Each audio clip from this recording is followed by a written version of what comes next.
si tu préserves ces deux prières, bien sûr, en plus des autres, c'est-à-dire les deux prières qui se nomment Al-Bardain, les deux fraîcheurs. Comme le prophète Mohammed nous en a informé, tu rentreras au paradis. Le prophète Mohammed nous dit Man salla, celui qui prie Al-Bardain, les deux fraîcheurs, dakhal al-Jannah, il rentre au paradis. Ces deux fraîcheurs sont la prière d'Al-Fajr et la prière de l'Asr.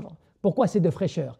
Parce que celles-ci se situent à des moments où le soleil est le moins frappant, notamment pour ce qui est de l'aube, au moment où le soleil va commencer à se lever, et pour l'Asr, c'est le soleil qui commence à se coucher.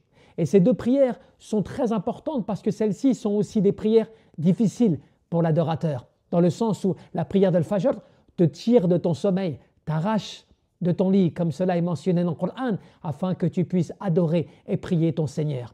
Et la prière de l'Asr, c'est une prière qui vient interrompre tes activités mondaines, tes activités de la journée, afin que tu puisses ne pas oublier tes prières, c'est-à-dire l'adoration d'Allah subhanahu wa ta'ala. Rappelle-toi ce qu'Allah disait à Moussa alayhi salam lorsqu'il l'a convoqué sur le mont Toua, et accomplis la prière pour te rappeler de moi. Ces deux prières sont des moments où dans le sommeil, eh bien, tu te réveilles pour ton Seigneur, tu te rappelles l'importance de la prière et à plus forte raison pour celui qui se rend à la mosquée. Et la prière de l'Asr, c'est la prière dans ton activité mondaine, dans ta recherche des biens mondains. Eh bien, à un moment, tu t'arrêtes, donc à l'heure de la prière de l'Asr, pour accomplir cette obligation divine, ce qui marque ce signe distinctif de l'adorateur, de celui qui est voué dans l'adoration de son Seigneur. Et c'est aussi ces deux prières, Al-Fajr wa Al-Asr, un moment où les anges se relaient.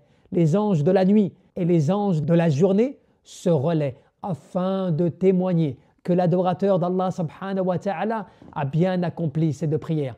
Même si Allah le sait déjà, il interroge ses anges. Dans quel état avez-vous laissé mon adorateur? Et ils répondent, il était en état d'adoration, c'est-à-dire dans l'application de la prière. Regarde un petit peu ces grands bienfaits. Et cela par le biais déjà de ces deux prières, Al-Fajr wa Al-Asr, que tu ne dois ne pas manquer dans son temps afin de pouvoir tirer profit, déjà de cette récompense de l'entrée du paradis, mais aussi du témoignage des anges, avec bien sûr tes autres prières que tu te dois de respecter afin d'être de ceux qui respectent les obligations, les ordres divins. Cette prière qui est la tête du corps est ta connexion directe avec ton Seigneur sans aucun intermédiaire.